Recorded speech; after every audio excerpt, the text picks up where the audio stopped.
এই যে অক্ষণ তোমরা সবাই চোখের সামনে দৃশ্যটা দেখতেছো, এই দৃশ্যটা নিয়ে সেটা আমার কিছু বক্তব্য আছে যেটি আমি আজকে তোমরা সবার লগে শেয়ার করুম। মানে খুব বাজে একটা এক্সপিরিয়েন্স হয়েছে আমার। তো চলো জিনিসটা আমি শুরুতে শুরু করি। তো গুড মর্নিং, অক্ষণ বাজে সকাল 6:30 আর আজকে বারটা হইছে বৃহস্পতিবার। তা আমি সকাল সকাল উইঠা গেছি গা। উইঠা সেরা দেখো কি সুন্দর একটা দৃশ্য, মানে পরিবেশটা কি ভাল লাগতেছে। তো যারা যারা সো কল্ড মহাজ্ঞানী মহাপুরুষ মহাব্যক্তিত্বরা যারা আমারে কও যে সকালে উঠতাম মাইন্ড শরীর মন সব ফ্রেশ লাগবো, তারার উদ্দেশ্যে একটাই কথা হাত জোর করে কইতেছি, প্লিজ কইও না। খুব খারাপ লাগে আমার শরীরটা, খুবই খারাপ লাগে। কারণ মানে শরীর ফ্রেশ লাগবো তো দূরের কথা, উঠলে যেমন মাথা শরীর মূল শব্দ মূল লাগে বব বব বব করে সেটা ঘুরে, উল্টা আরো বেশি খারাপ লাগে। তো এদিকে আমি বিছনা টিছনা গুছাই লাইছি। তোমরাও জানি অবশ্যই ভাবতেছো আমাকে ওইটা কিতা করে রাখছি বিছনাটা, আসলে তোমরা দেখানোর লিগে প্রথমে আল্লাইছি যাতে গুছাইতাম পারি। তো যাই হোক স্নান টান করে সেরা বাইরে গেছি গা মা আর আমি।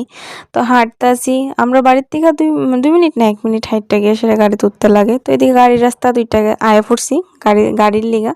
তো ভাগ্যটা ভালো যে গিয়া সেরে লগে লগে একটা গাড়ি পেয়ে লাইছি, তো গাড়িটা রিজার্ভ করে লাইছি। তো অখন যে তোমরা দৃশ্যটা দেখতাছো, এই জায়গাটার নাম হইছে কালাপানিয়া বা কালাফানিয়া। যেটা হোক এই জায়গার জলটা ব্ল্যাক কালার। আর এই জায়গাটা আমার আছে না আইতে সময় মানে উদয়পুর যাইতে এই জায়গাটা দেখতে আমার খুব ভাল লাগে। তো এই যে দেখো সবুজ আর সবুজ, সত্যি আমরা ত্রিপুরাটা খুবই সুন্দর, সবুজ আর সবুজের কারখানা। তো আয়া নাইমা গেলাম গা মাতাবাড়িত। এরপরে দৃশ্যটা নিয়ে আসেনি আমার মূল সমস্যা বা আজকে আমার একটা খারাপ এক্সপিরিয়েন্স হয়েছে।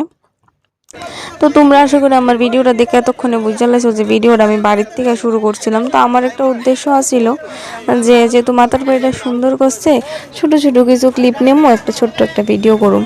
তো যাওয়ার পরে তো তুমি জানোই, মানে তোমরা সবাই জানো আশা করি, যে গাড়িতে না নামতে তারা সবাই ডাকাডাকি করে, মানুষের একটা বিভ্রান্তে ফালে দেয় যে কারে মারি কারে খাই কারে ধরি, এরকম একটা সিচুয়েশনে ফালে দেয় যে কার দোকানে যাই। তো যাই হোক মানুষও একটু অকওয়ার্ড সিচুয়েশনে পড়ে গেল। এটা তারা মানে আমারও পার্সোনালি কোনো সমস্যা নেই, যে ঠিক আছে তারা বিজনেস পারপাসে করে, ঠিক আছে করে, এটা তার ব্যক্তিগত ব্যাপার। একটু বেশি করে এটা খারাপ লাগে যে একটু বেশি করে, কিন্তু কি করবো, এত একটি দোকান কম্পিটিশন আছে। তো আমি জানি আমার এই কথাটি প্যারাবাবুর আর ভালো লাগতো না, ভালো না লাগলো আমার কিছু করার নাই।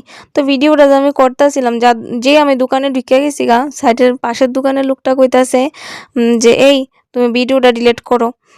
এদিকে যে মন্দির কমিউনিটির থেকে নোটিশ আছে, তুমি জানো না যে এদিকে ভিডিও করলে 500 টাকা করে ফাইন। তারা 3-4 জন মিললা সেরা, মানে তারা দোকানে যে 4-5 জন, মানে 4-5 জন দোকানি যারা ডাক্তার ছিল আমারে, তারা আমার হ্যাঁ হ্যাঁ ভিডিওটা ডিলিট করো। তো তারা আমার জোরপূর্বক আমার দিয়ে ভিডিওটা